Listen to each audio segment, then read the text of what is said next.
নন্দীগ্রামে শুভেন্দু অধিকারীর সভা আর সেই সভাকে ঘিরেই শুরু দেওয়াল লিখন।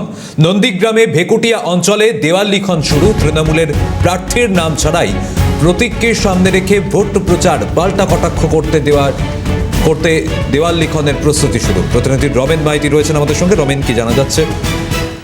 দেখো, তোমাকে যেটা জানিয়ে রাখি, 2026-এর নির্বাচন কিন্তু দরগড়ায় বললেই চলে এবং তার আগেই কিন্তু নন্দীগ্রামে তৃণমূল কংগ্রেসের পক্ষ থেকে ইতিমধ্যে দেয়াল লিখনের কাজ শুরু করে দেওয়া হয়েছে।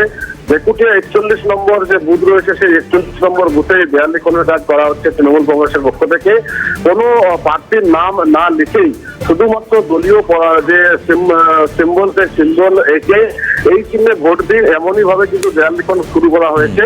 এবং যেটা নন্দীগ্রামের তৃণমূল নেতাদের বক্তব্য, এই নির্বাচনে এই নন্দীগ্রাম থেকে বিজেপি ধুয়ে মুছে সাফ হয়ে যাবে এবং তৃণমূল কংগ্রেসের সমস্ত মানুষ একত্রিত হয়েছে।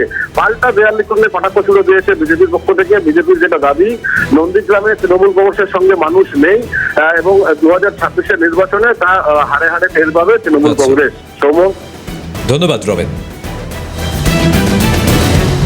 তৃণমূলের তরফে কি বলা হচ্ছে শোনাবো আপনাদের।